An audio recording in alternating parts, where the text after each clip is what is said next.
Welcome to Clip 6 of the International Online EPA course. In this clip, we'll be going over the procedures to arrive at a framework of EPAs. We'll discuss issues of validity with EPAs and how to do quality checks. We'll talk about the numbers of EPAs in a program, and finally, we'll have a short discussion on the implications of national or potentially international adoption of EPA frameworks.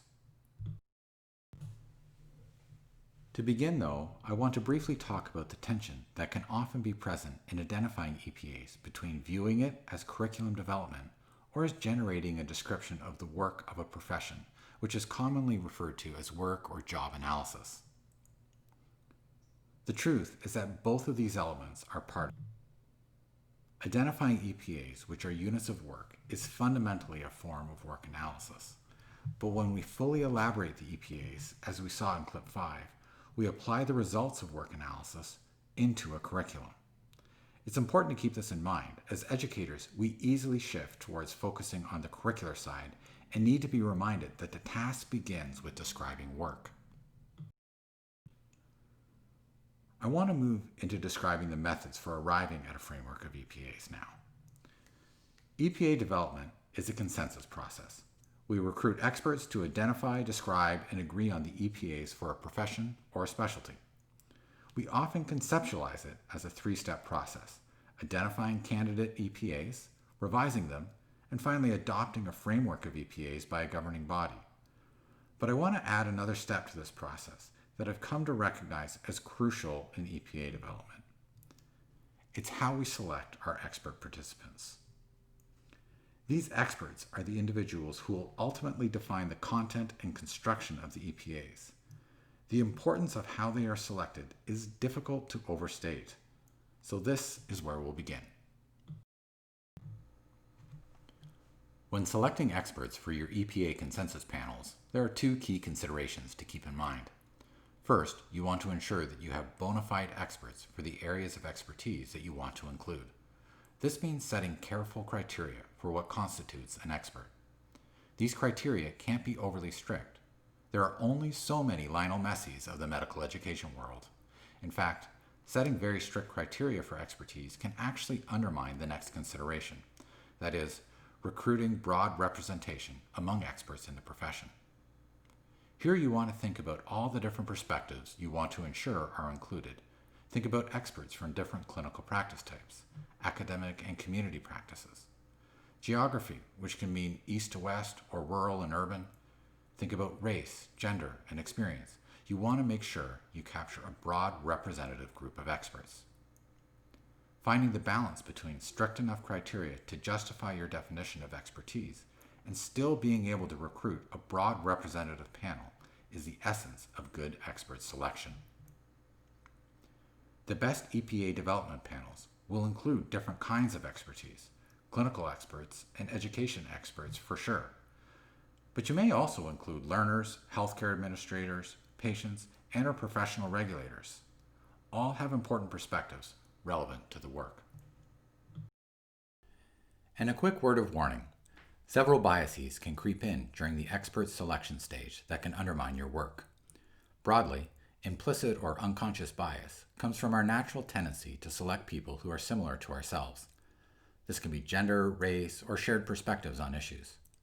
Being explicit about these factors can help avoid it. Availability bias is a specific unconscious bias that comes up in expert selection. We often go to the experts we are readily familiar with, whether it's the experts we recently heard at a conference or authors from the paper we just read. Selection bias covers a range of issues. One specific bias in this category focuses on our tendency to select people or stakeholders we have a pre-existing working or personal relationship with. For example, I've worked with Ola before. I know we work well together, so I naturally go to him for my next project. It's easy to see how these biases can negatively influence representativeness. Be aware of these when you decide how you will identify and approach potential experts to participate in your EPA development. Now, let's move into the actual approach we use to identify and revise EPAs. The first and simplest approach is simply that done by an individual. Being at a university that independently implemented CBME across all of our postgraduate programs, I had the opportunity to review numerous frameworks of EPAs that were developed by individuals. What was clear from this was that EPAs developed by an individual could be done much more quickly, but by capturing only a single perspective, really undermine the quality of the final product. If your goal is simply to generate a usable product in the shortest period of time, an individual approach may work well. However, for almost all other purposes, working in a group is a much better approach. The advantage of group decision-making is that it brings a wider range of knowledge and experiences to the table and will generate more ideas. It will engage people who will become users of the EPAs, which can really help come implementation time, and will give the final framework much more credibility in front of the profession. This comes with the obvious disadvantages of less flexibility and a process that is going to be more time-consuming. There are several group approaches you can use. Survey methods, such as the Delphi method, are perhaps the most common. The other main consensus approach used is expert consensus meetings. These meetings may use either formal methods, such as the nominal group technique, or simply informal discussion towards consensus. In general, these meetings all take a reflective, retrospective approach. That is, they ask experts to think about their experiences in the profession. There are other approaches that we won't elaborate on here that can also be used. For example, asking clinicians to prospectively log their work activities is another way to capture things. Let's focus now on the next two tasks: identifying preliminary or candidate EPAs, and then revising and refining them. Let's begin with approaches we can use for that first step of identifying candidate EPAs. Although the medical literature can sometimes give you a head start, you'll need some group method that generates new content. Here you want a method that is designed to promote group participation and equalize the voices at the table. The nominal group technique is excellent for this purpose. It is a structured approach that allows all ideas put forward to be heard anonymously, discussed, and then prioritized. Although not a great method for revising EPAs, it is ideal for the initial identification effort. Here are the main steps in the nominal group technique. The first two steps we've largely covered: identify the problem and select your expert participants. Next, you'll need to provide your participants with background information and training for what they're about to tackle. It is really important to take the time to build this shared understanding early in the process. You then engaged in a facilitated meeting with all participants. Participants take 5 to 10 minutes and write down their ideas individually. These ideas are collected by the facilitator, then shared and listed one at a time until there are no new ideas left. The group may choose to discuss the ideas as they are presented to clarify meaning. Participants then vote individually on the items, or EPAs, to prioritize them. The votes are then tallied. Further group discussion will likely be needed on a few of the candidate EPAs to decide if they should be moved forward in the process. Once you have a list of candidate EPAs, it's time to move to the revision phase of EPA development. Survey methods are very good ways to get broad expert perspectives on the content without using significant resources. Probably the most commonly used survey consensus method is the Delphi. Similar to the nominal group technique, you begin by identifying the problem and selecting participants. This time, you'll want a much larger number to ensure you get representative perspectives. At a minimum, you should aim for 20 to 25 active participants, although the target number can often be higher when there are more perspectives or a wider breadth of the profession to capture. The Delphi technique involves sending out a survey, collecting feedback on the EPAs, and then revising the EPAs in response to the data collected. You repeat this process until you reach consensus. Typically, you will want to do 2 to 3 rounds. More than this, and you may run into challenges such as attrition. Here is an example of a Delphi questionnaire for EPAs. You would ask these questions for each EPA being considered. A couple of important points here. Some form of training for expert participants will be important. Online videos can be a great way to present the background information they'll need. We also recommend starting to elaborate your EPAs early with detailed descriptions, even prior to the first round of the survey. You don't want participants judging EPAs by the title alone. You won't have them fully elaborated, but it must be clear what the scope and nature of each activity is. Once you've identified and revised a list of EPAs and reached consensus, it's important to take a moment and evaluate them more formally. You want to ensure they are a valid representation of professional practice and meet quality standards for EPAs.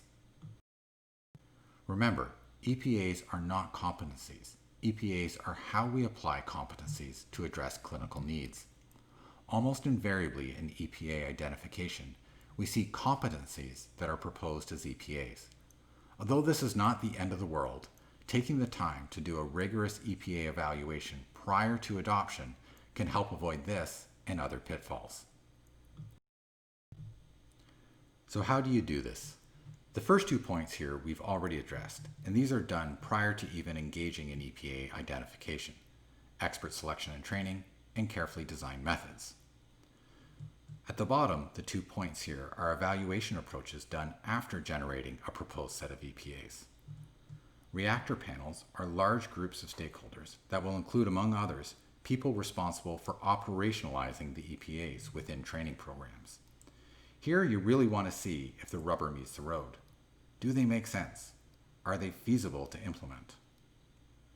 The equal rubric is an example of a tool that can be used by EPA experts to evaluate whether each proposed EPA meets the standards for what constitutes an EPA. Although tedious in application, it can provide important information to developers prior to or even after EPA adoption. Here you see the first few items on the equal rubric.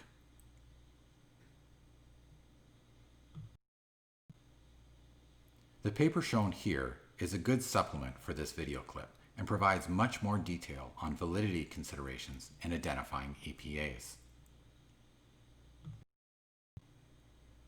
People frequently ask how many EPAs should they be aiming for. There is no one-size-fits-all answer. EPAs can be small or large. They can target stages of development or act as a gateway into unsupervised practice. These and other factors will all influence the number needed. Here are a few principles, though, that can help guide you. An EPA becomes too broad when it can't meaningfully be overseen, assessed, and certified as a unit of practice. For example, deliver inpatient medicine is clearly too broad. On the other hand, EPAs can't be too small. It must still be sufficiently broad to constitute a significant contribution to healthcare. We can't be trying to certify a new task every week. As a general rule, target 5 to 10 EPAs per year and 20 to 30 over the course of a program, recognizing, of course, that these are not hard and fast rules. Finally, a brief discussion about differences to keep in mind from one jurisdiction to another. Your EPAs must be fit for your purposes and align with your legal standards around supervision and certification. For example, in Mexico, graduates of medical school may go directly into unsupervised practice. This is very different from what is seen in other places. The EPAs adopted for medical school training there should necessarily be different. This gets to the consequences in adopting a framework of EPAs. You must think about your learners, your patients, and your healthcare system. You will undoubtedly have commonalities across borders, but also features that must be uniquely aligned to your context. This brings us to the end of Clip 6. This brings us to the end of Clip 6 in the online EPA course.